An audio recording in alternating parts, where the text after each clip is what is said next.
Be here now. Just be here now.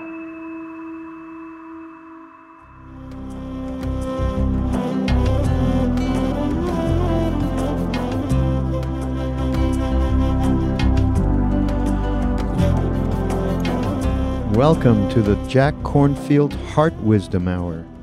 We are delighted to share with you Jack's innate common sense wisdom and his clear, open heart. If you are interested in supporting Jack's podcast, go to BeHereNowNetwork.com/Jack. As I've said on some previous evenings, I appreciate the opportunity first just to sit together and to create a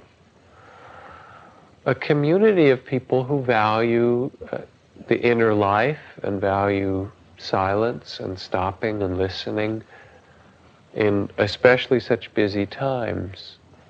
And I also value for myself the opportunity to speak because it's a way of reminding myself of things that I like to hear about.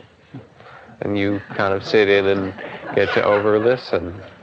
It's true. I don't always know what's going to come out, so.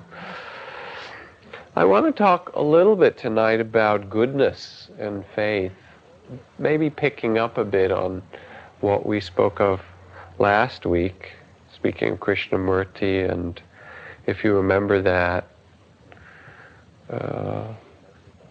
also the talk focused somewhat on the value and purpose of living more mindfully or fully in the moment.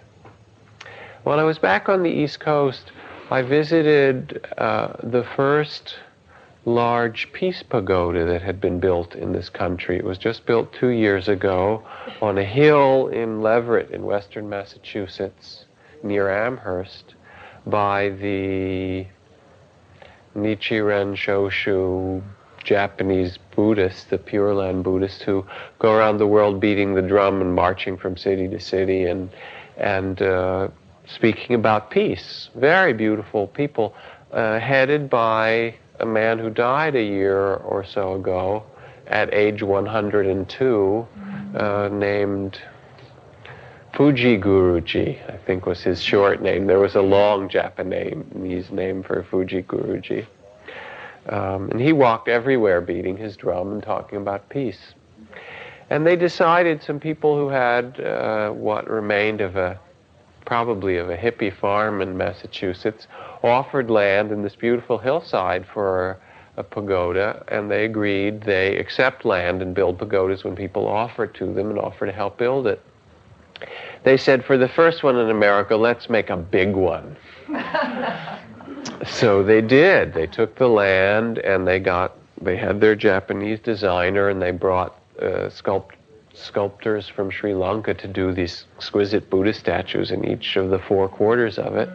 And on top of this hillside, in the most unlikely place near Amherst, is this enormous, let me think of what.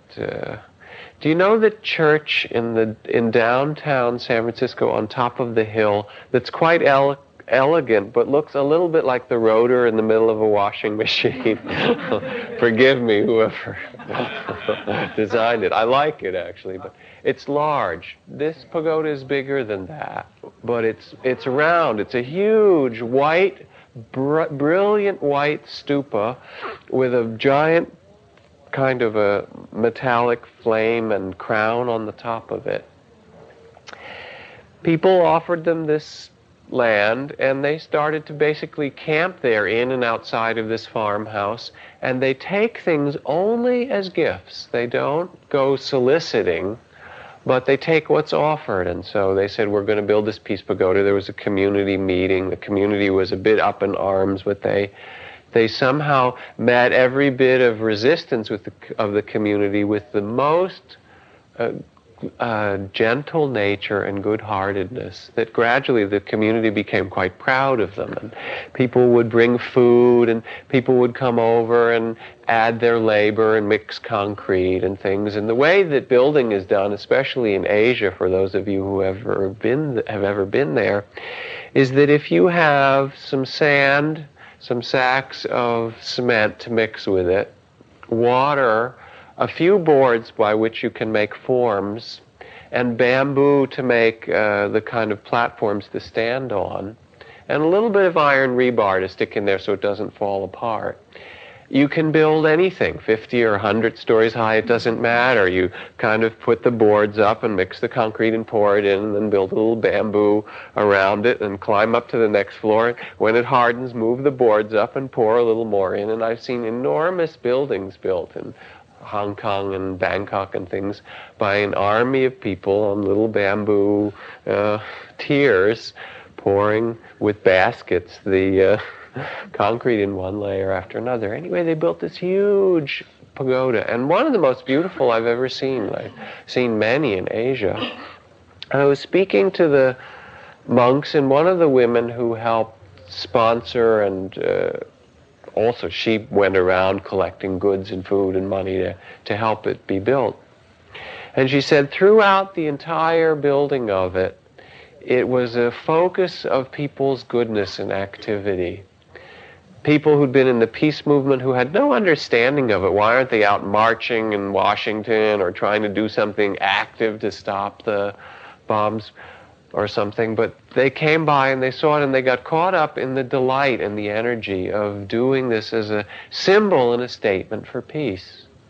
People in the local community who were just curious came by, and then the monks would get their kids involved in mixing sand and cement, and everybody got excited about it.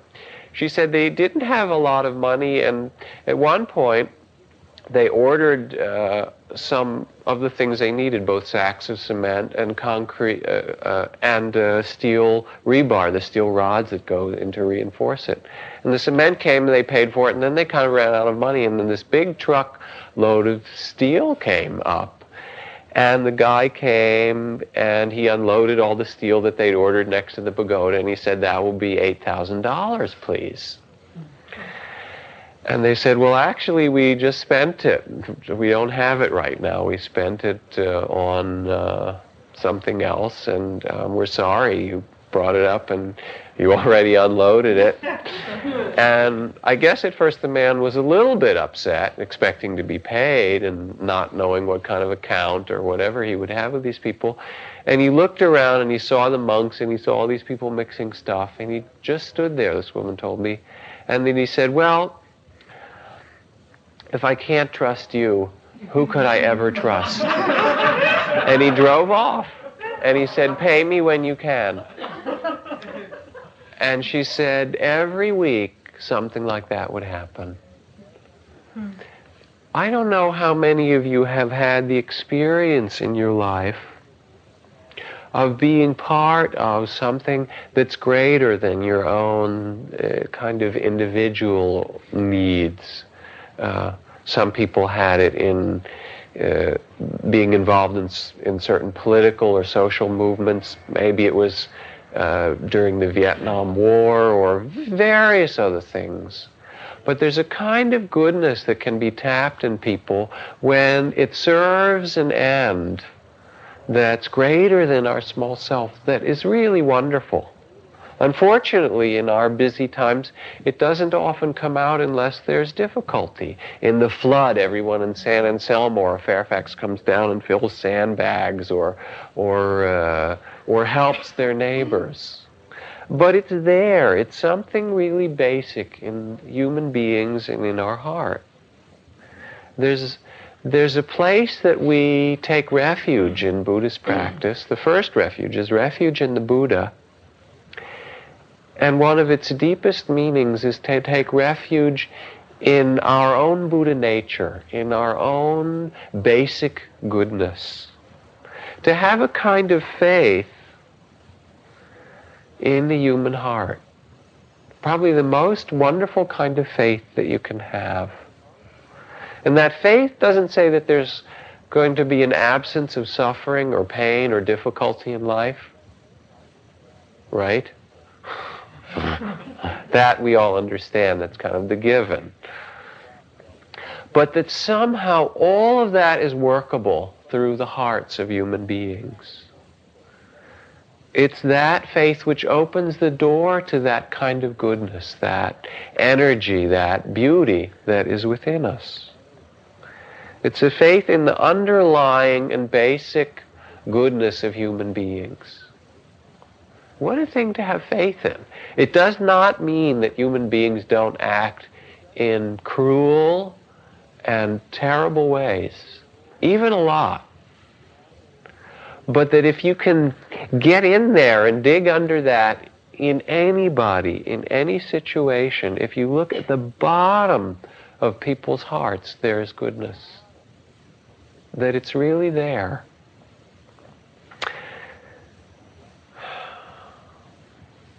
My wife is involved in a kind of therapy called sand play therapy. She studied in Zurich with the old woman Dora Kalf, who was the founder of it and a close friend of Carl Jung, and first it started with children, now it works with adults as well. It uses a little sandbox and lots of figures, and you make worlds in there, whatever kind of comes out of you.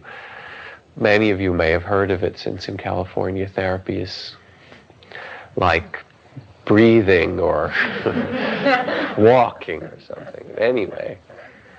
And what's interesting to watch, there are many things to say about it, but what's interesting to watch is that people will come in, and even if they're in a lot of pain or they're in a great deal of conflict in their lives, that's what comes out, and there'll be war scenes and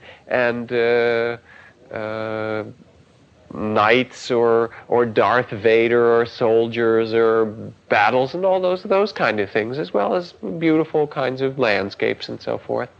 But there's a process which is really an inner and an unconscious, an organic process that takes place as they make a series of scenes, because the unconscious works through symbols rather than words, and so it allows the unconscious and the deeper levels of the mind and the heart to have a language and a safe place to work out what's going on. And as they do, no matter where people start and what horrendous difficulties and battles and things that they place there, over time, through that attentive listening and the safety of that space, they come to a new aspect of themselves, of their being, that's really deeper. And there's always, in that process, a resolution. There's always a coming to the center. There's always a touching of goodness, if there is safety and time and space to do it. At the bottom of every kind of therapy, I think in the bottom of even the most terrible things in the world is a movement of our being to connect with one another.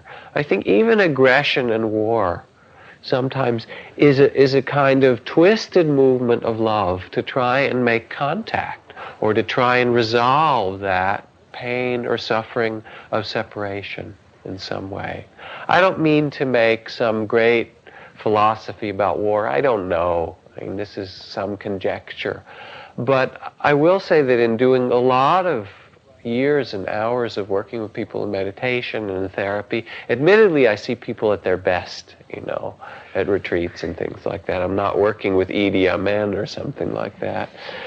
But when people go back in their lives, in their minds, and look at the worst situations that they've created or that other people around them have created, and can really get themselves back to that place, and maybe even get in the mind of and the heart of the people that hurt them a great deal, perhaps, and switch consciousness to go to walk in that person's shoes, they inevitably discover that underneath all of that was that other person's own pain and suffering, and underneath all of that still was a longing, a desire to touch, to be loved, to be whole in some way. You can believe it or not as you like. I leave it to you to look into. But it's an amazing thing even to reflect about, the possibility that the basic nature of human beings and their hearts are good. to have that kind of understanding and trust to have touched that. I was called by somebody recently who wanted to see me, and she said, I'm having a really difficult time with my spiritual practice. I said, oh? She said, yeah, I've done a lot of years of this kind of yoga and that kind of meditation and Zen and Vipassana and this and that. She said, and then I just learned that my husband may have cancer recently, and everything has fallen apart. I can't do nothing. Well, all my spiritual practice is out the window.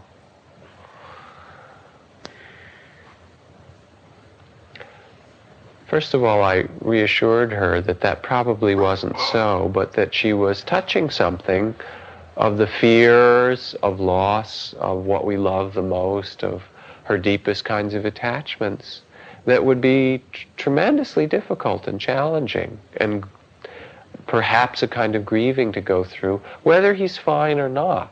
It's the possibility of that loss.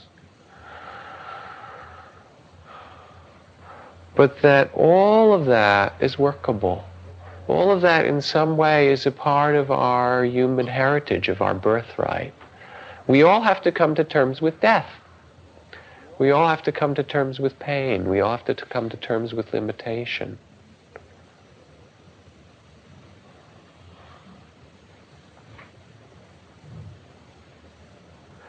But the power of the heart and the power of our goodness is that it can overcome any of that. I don't know where the passage in the Bible comes. There's this beautiful passage about the power of love, that it can open any door and heal any wound and overcome any sorrow. There's no barrier too great. There's no pain too painful. There's no situation too difficult that the power of the heart can't overcome it. This isn't talking about the mind, and this is a very interesting and important distinction to make in our lives and in our practice. The mind can't overcome everything. You can't do it with your thoughts or with your ideas or with your ideals or your hopes or your fears or your pain alone. All of that and all of our reactions and our desires, all of that is part of the mind. And the mind has a certain amount of pain that's intrinsic to it, as the heart does. But the place that resolves all of our difficulties, the place that we can come to in sitting in silence in meditation, is really a place in the heart. It's a place of tremendous acceptance and opening. What does it mean to really value yourself? What does it mean to value your heart and your being, to sense your own goodness, that you are basically and fundamentally good? What would it mean to live out of that? One has to have a lot of acceptance to do it. This is from Zen Master Ryokan. I've read lots of nice poetry of his in the past. But he has a series of poems that talk about his difficulties. There he is in his hut, and he's this old man. He says, here I am alone, wandering through the mountains. I come across an abandoned hermitage. The walls have crumbled. There's only a path for foxes and rabbits. The well next to the ancient bamboo grove is dry. Dust piled on the floor, the stairway hidden by fall grasses. Crickets disturb by my unexpected visit shriek loudly. Looking up, I see the setting sun. Unbearable loneliness. What an amazing thing for this old Zen master to say. Not like, beautiful sun and how happy I am, but here I am in the mountains and there's beautiful scene and there's no one to share it with. This other one, light sleep, the bane of old age. I doze off, evening dreams wake again, fire in the hearth flickers. All night a steady rain pours off the banana tree. Now's the time I'd love to share my feelings, but there is no one. Sadness. Thank you. I mean, what a treasure for him to say that. How beautiful. So the place that holds that goodness, the place where that goodness rests, is not a place where people don't die, or where people don't get cancer, or we're not lonely some of the time, or there isn't suffering of other kinds in the world at large or in our lives. But it's someplace much deeper and more basic than that to our being. The third Zen patriarch says that to touch this place is to be without anxiety about non-perfection. A very puzzling and amazing line. To be without anxiety about non-perfection. It is not perfect. I guess I've used Elizabeth Kubler-Ross's line, and some other nights in the talk she was going to write a book that said, I'm not okay and you're not okay and that's okay.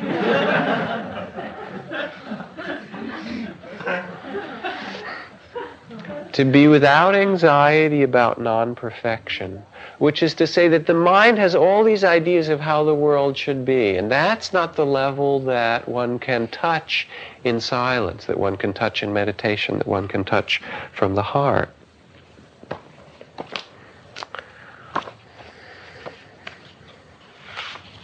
The Lord Vishnu said to one of his devotees, I am weary of your constant supplications and petitions. So I've decided to grant you any three things you ask for. After that, I shall give you nothing more. Sort of a way to silence the man. The devotee delightedly made his first petition at once. He asked that his wife should die so that he could marry a younger and better woman. His petition was immediately granted. But when friends and relatives gathered for the funeral and began to recall all the good qualities of his wife, the devotee realized he had been too hasty. He now realized that he had been blind to her goodness and her virtues. Was he likely to find another woman as good as her? So he asked the Lord to bring her back to life. That left him with just one petition. He was determined not to make a mistake this time, for he would have no chance to correct it.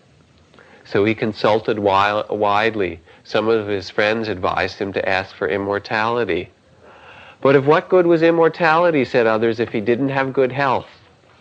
And of what good was health if he had no money? And what use was money if he had no friends? Years passed and he could not make up his mind what to ask for. Life or health, wealth, power, love. Finally he said to the Lord, please advise me on what to ask for. The Lord laughed when he saw the man's predicament and said to him, why don't you ask to be content no matter what you get?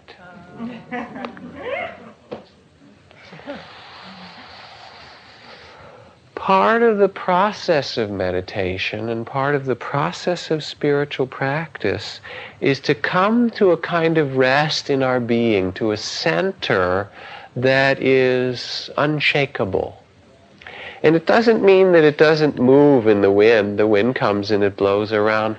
But somehow that there's a place in the heart of trust where we've touched an ability to feel all the things of life, of death, of birth, of sorrows, of joys, what the Taoists call the 10,000 joys and the 10,000 sorrows. And to accept every one of those, to come to rest.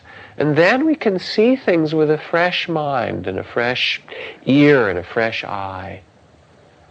I was looking through this book that has studies of meditation. Anyone who's interested, it's got the summaries of 100 or 500 studies on meditation. I don't know if they learned anything of much value, but one of the earliest and most famous studies done was Kazumatsu and Hirai in Japan, two Japanese psychologists. And it was the study of Zen masters on one group and of ordinary non-sophisticated meditators, and they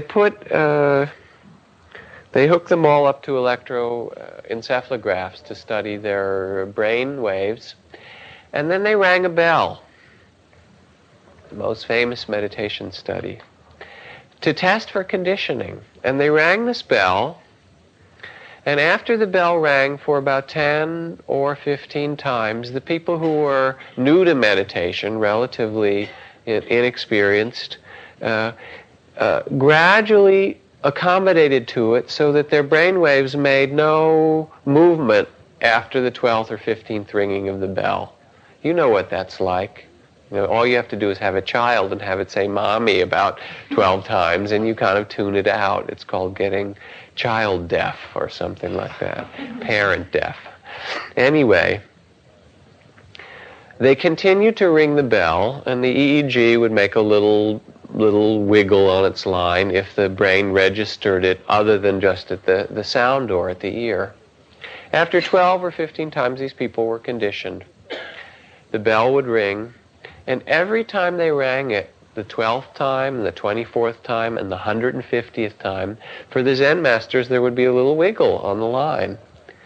And it really shocked them because they'd never measured this before in anyone. And they asked the Zen masters about it, and their response was something like, we sit here and we simply take what comes. We pay attention. We're not lost in thought. We're not expecting something else. When the bell rings, we hear the bell. When the bell stops, the bell stops. It was probably the best study in all of this book.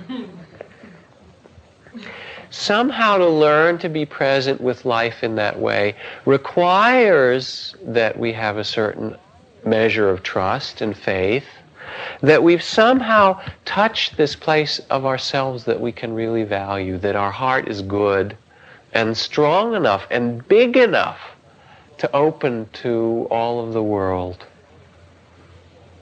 Did you ever sit with something that was really difficult for you? Did you ever sit in your practice where something had come up that was very, very hard? Suzuki Roshi talks about in his Zen Mind Beginner's Mind book about what it means to come to the marrow of meditation. And he speaks about what happens when you're a parent and you find that your child has some incurable disease, and you pace back and forth and you tear your hair out, and there's nothing to do at all. And finally you sit right in the middle of that. Or some other great difficulty occurs in your life. He said, there's where you learn what it means to really sit. Have you ever experienced in your practice what it means to go right through the center of something? This is something worth your experimenting with. To go through the center of a pain, or a fear, or a sorrow, or a longing, where you sit and it arises and it's strong. It's not just part of the passing show, the kind of advertisements that come through the radio as you sit, but something much deeper than that, something that really catches us up, really overwhelms us. And you sit, and if you stay on the edges because it's scary or it's painful or it's dark or it's too hard, then what you find is you bounce off it and the mind goes off and you come back 100 times and it's still there waiting for you. Or if you go a little ways into it, what happens is then you want to release it. You want to cry or shake or scream or whatever would cathartic it in some way to kind of help dispel it or get rid of it. But how about if there's something difficult and you bring your attention right to the very point in the middle of it? This is something to really work with in your sitting when you get to those places.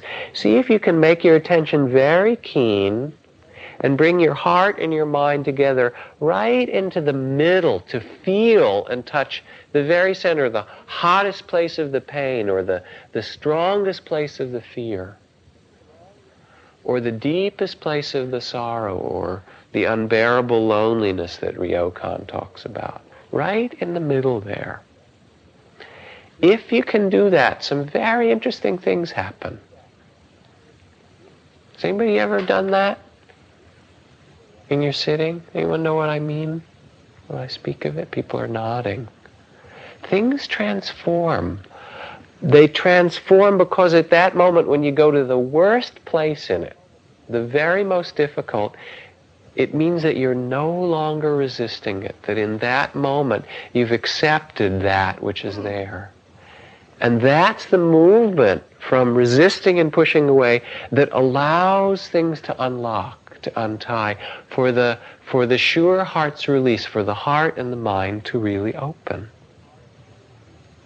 We have different things that will arise, desires or fears or anger or pain. Let's take one as an example. Maybe you have some real longing that arises or some deep fear.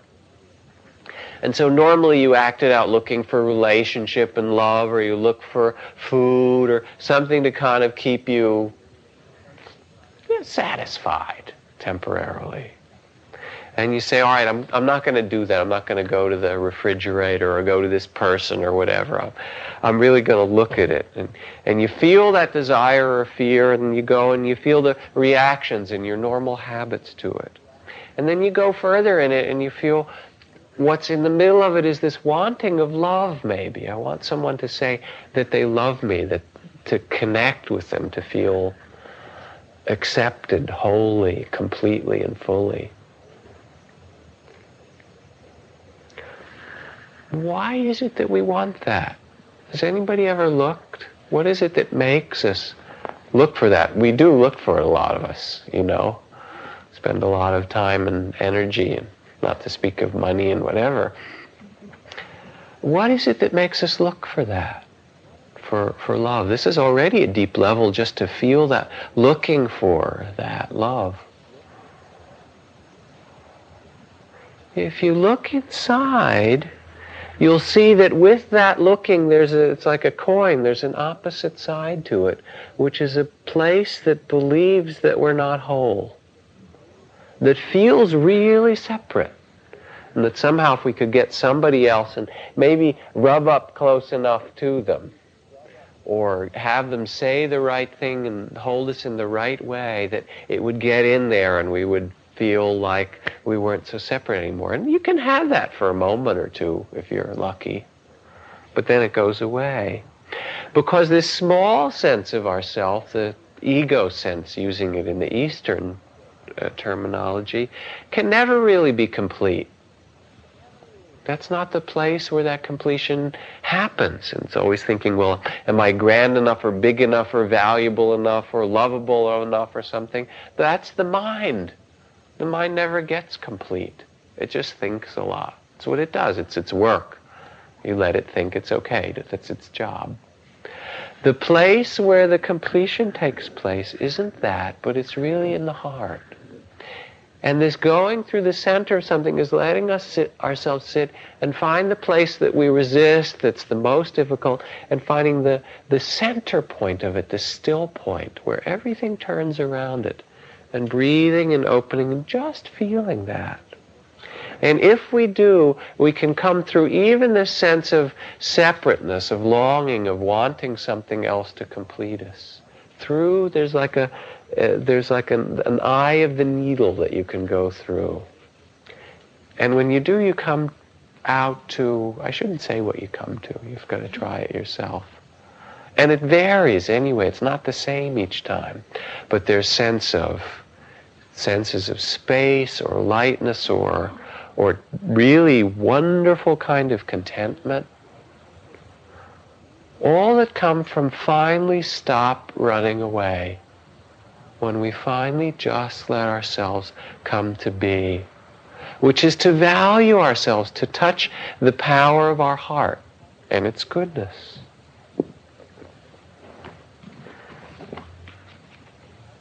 T.S. Eliot, he's so great. I said to my soul, we don't have souls in Buddhism, but T.S. Eliot's okay. I said to my soul, be still and wait without hope, for hope would be hope of the wrong thing. Wait without love, for love would be love of the wrong thing. There is yet faith, but the faith and the love and the hope are all in the waiting. Wait without thought, for you are not yet ready for thought.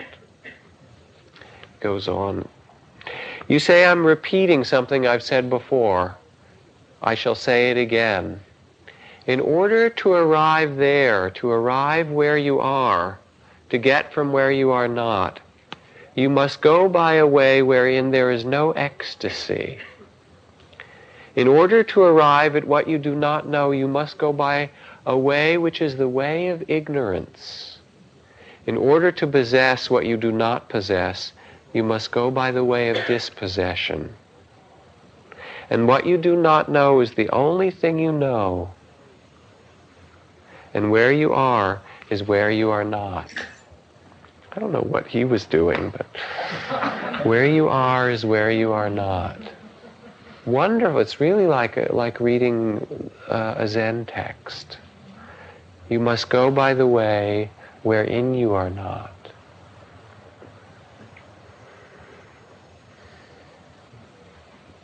To open the door of our heart, or to sense the capacity of our heart to embrace the whole world, to see that our life moves out of goodness and it gets caught in patterns that you might call neurotic or greed or fear and things.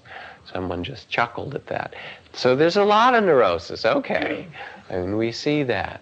But underneath all that is this longing to connect, this longing to touch, this longing to be somehow, to be in communion with all there is, to love the earth and to love every other person.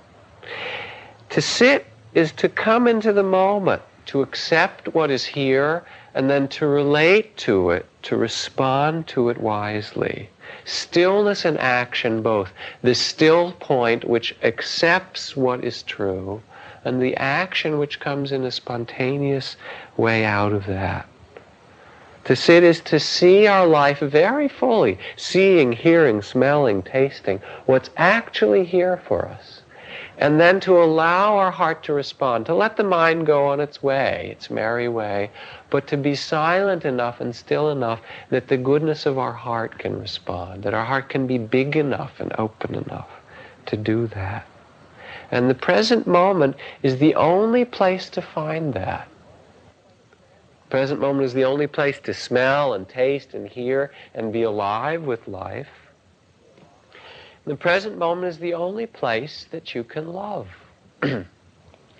If it's in the past, it's just a memory. Gee, that was a good love affair. It's just a nice idea. If it's in the future, it's a hope or expectation. It's a fantasy. Wouldn't that one be great? But the only place that you can love the earth and love another person and love yourself and value yourself is here in the present. I end reading a kind of humorous dialogue with Sansanim, the Korean Zen master's teacher. One student came to Master Hyang and said, "Master, please teach me the Dharma." And Master Hyang said, "I'm sorry, but my Dharma is very expensive." The student said, "How much does it cost?" "How much can you pay?" said the master. Student put his hand in his pocket and took out some coins. "This is all the money I have." "Even if you offered me a pile of gold as big as that mountain," said Master Hyang, "my Dharma would still be too expensive." So the student went off to practice Zen. After a few months of hard training, he returned to Hyang and said, "Master, I will give you my life. I will do anything for you. I'll be your slave. Please teach me." Hyang said, "Even if you offered me 1,000 lives, my Dharma would still be too expensive." Understandably dejected, the student went off again, not feeling worth much. After several more months of hard training, he returned and said, "I'll give you my mind. Will you teach me now?" Hyang said, "Your mind is a pail of garbage. I have no use for minds of anybody, yours or anyone else's. And even if you did offer me 10,000 minds, my Dharma would still be more expensive than that." So again the student left to do hard training. After some time he came to an understanding that the whole universe is empty. So he came to the master. Empty meaning that it's not possessible, that it's not separate, mine and yours, and we all have a little piece of it. It's not that way at all. So he returned to the master and said, "Now I understand how expensive your Dharma is." And the master said, "How expensive is it?" And the student said, "Cut!" Just screamed, just this. Made everything stop. The master said, "No, it's more expensive than that." This time when he left, the student was thoroughly confused and in deep despair. He vowed not to come back to see the master again until he had attained the supreme awakening. Eventually that day came, as in all good Zen stories, of course, and he returned. He said, "Master, now I truly understand. Things are just as they are, just to accept things as they are. The sky is blue, the grass is green." "No, no, no, no," said Hyang. "My Dharma's even more expensive than that." At this, the student grew furious. "I understand already. I don't need your Dharma. You can take it and shove it." Hyang laughed. That made the student even angrier. He wheeled around and stomped out of the room. Just as he was going out the door, Hyang called after him, "Wait a minute." The student turned his head. "Don't lose my Dharma," said Hyang. Upon hearing these words, the student was really enlightened.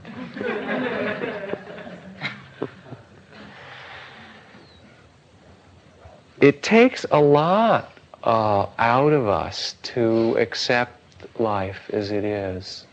And by accepting it, I don't mean not being responsive and responsible to the suffering that we see out of compassion, out of wisdom.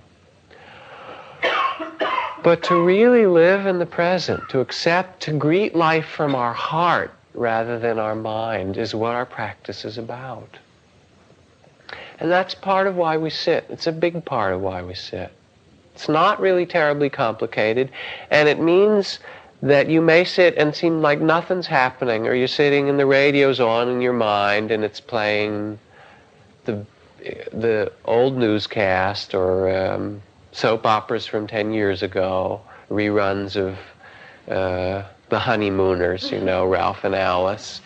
Or it does all kinds of things. So we're bored or we're restless or the body's vibrating. That's not the point.